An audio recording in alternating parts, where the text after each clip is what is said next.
सिखों की बढ़ती ताकत से घबराकर औरंगजेब ने सन 1675 में सिख गुरु तेग बहादुर को दिल्ली बुलाकर मार दिया।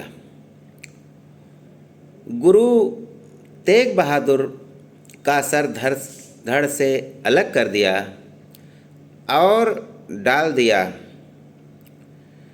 तथा यह भी बता दिया कि जो कोई इसे उठाने आएगा उसे भी मार दिया जाएगा।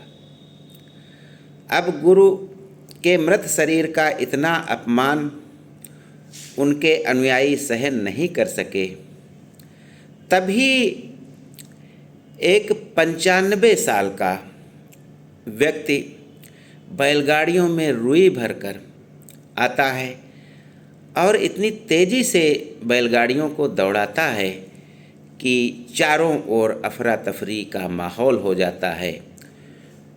रुई उड़ने लगती है, लोग देख नहीं पाते हैं और इतने समय में ही उनका गुरुजी का सर उठा लिया जाता है और थोड़ी देर बाद धड़ भी वहाँ से उठा लिया जाता है। बैलगाड़ी में लेकर के सर और धड़ रायसीना लाया जाता है, जहाँ उनकी अंत्येष्टि कर दी जाती है। तो अब बात है कि यह 95 वर्ष का व्यक्ति था कौन? जी हाँ, यह था लखा बंजारा, जिसका पूरा नाम लखी शाह बंजारा था और सिखों के गुरुओं के प्रति इसे बचपन से ही लगाव था। यहाँ तक कि लखा बंजारा ने सिखों के अनेक किलों का भी निर्माण कराया। बंदा बैरागी जिस किले में रहते थे उसका निर्माण भी लखा बंजारा के द्वारा कराया गया था। 1580 में लखा बंजारा का जन्म हुआ था और 1679 में मृत्यु अर्थात 99 वर्ष की अवस्था में ये इस संसार से विदा हुए। और सबसे खास बात यह है कि यह चलते फिरते रहे। जहाँ आम भारतीय नागरिक 60-70 साल की अवस्था में खाट पे पड़ जाता है, वहीं लखा बंजारा ने 95 साल की उम्र में सिख गुरु के सर और धड़ को उठाया और वह भी औरंगजेब की आँखों के सामने से। सारी एशिया में बैलगाड़ियों से जो व्यापार होता था वह लखा बंजारा के द्वारा ही किया जाता था। 30 लाख बैलगाड़ियाँ थीं, 4 लाख मजदूर थे, सुरक्षा गार्ड थे और जब इन बैलगाड़ियों पर सामान लद करके चलता था तो गाड़ीवान का पूरा परिवार इसके साथ ही चलता था, क्योंकि यह चिंता न रहे कि मेरा परिवार कहाँ है। महीनों की यात्राएं होती थीं। पूरे भारत ही नहीं, पूरी एशिया में, चाहे लगाम हो, चाहे काठी हो, चाहे बारूद हो, चाहे चूना हो, नमक हो, मसाला हो, अनाज हो, हथियार हो, कपड़े हो, सब का व्यापार इस लखा बंजारे के द्वारा ही किया जाता था। रुकने के लिए टाडा बनवाए गए थे, जहाँ बंजारे रुकते थे उसे टाडा कहते थे।